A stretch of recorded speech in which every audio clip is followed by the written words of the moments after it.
If I can't keep my head held high enough, I'll just speak love and watch the smiles come, bring my spirits up.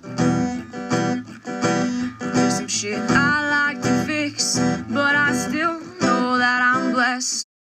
Hi everybody, welcome back to my coverage of the Kristen Smart case. We're back in Monterey County Courthouse in Salinas, California. Today is March 1st, 2023, Wednesday. And hot off the press, we just found out that finally, just 2 weeks before sentencing, there's official word that Robert Sanger has filed a motion, or shall I say several motions, for a new trial for convicted murderer Paul Flores. It was actually a set of motions, like I said, seeking to throw out Paul's guilty verdict. One motion requests an acquittal and dismissal of charges on grounds that a rational trier of fact could not find Paul guilty based on evidence presented. Another request is for a new trial claiming the prosecutor had errors and admissions of junk science evidence, insufficient evidence. The verdict was based on a violation of Paul's constitutional rights to due process and a fair trial. Apparently, the court filing was submitted to the Monterey County Courthouse Friday, February 24th, 2023, just before 5 p.m. Sanger went on to say that the prosecution misled the jury and manipulated flawed evidence to obtain a conviction. He said there was a reason it took 25 years to bring Paul to trial, because there was no evidence of a murder or that Paul committed it. If you are not familiar with this case, please see our playlist. I cover the whole thing there. According to KSBY News, they reached out to the SLO District Attorney for comment, and District Attorney Dan Dow said, quote, "Our responses will only be in writing and submitted to the court and defense counsel," end quote.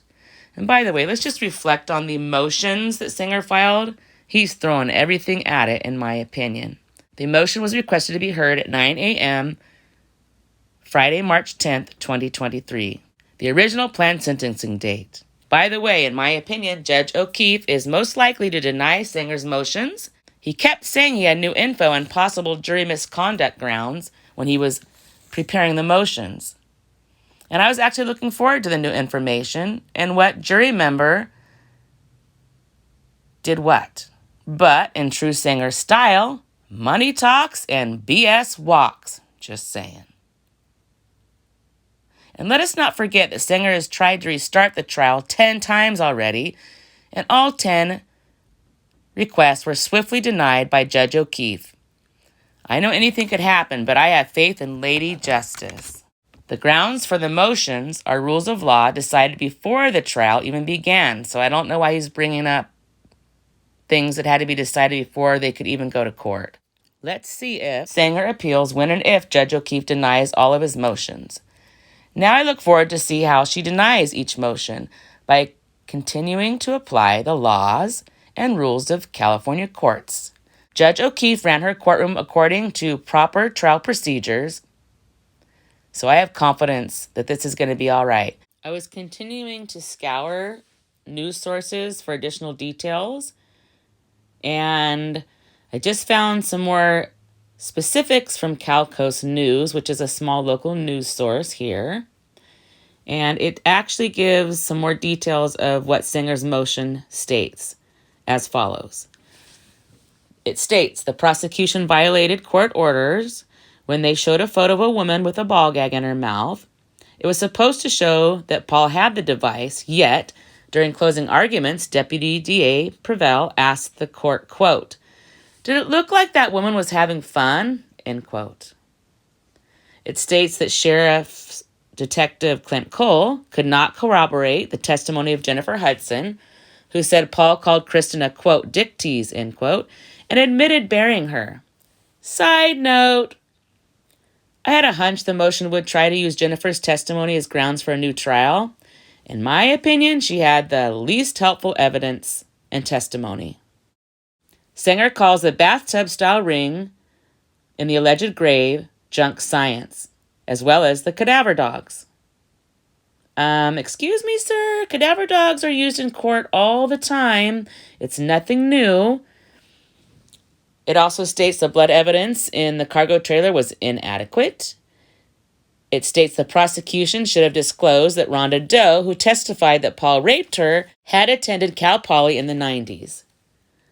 The court should also not have permitted evidence and testimony of other alleged sexual assaults. And by the way, a judge had already ruled on that it was sufficient evidence and that could come into the court because it was admissible. It states the court should not have allowed people who knew Kristen but were not witnesses to the events on the night she was killed to testify. Singer has also suggested that any number of men would have motive to kill her, as he attacked Kristen's reputation, her lifestyle, her personal history, and past relationships throughout the trial. If Judge O'Keefe denies the motion, which I hope and expect she will swiftly deny, sentencing will take place immediately after. See you all next Friday, March 10th, 2023, with coverage of the sentencing hearing. Hashtag Find Kristen Smart. If I can't keep my head held high enough, I'll just be love and watch the smiles come. Thanks for watching. Bring my spirits up. Don't forget to stop and smell the flowers. There's some shit I like to fix, but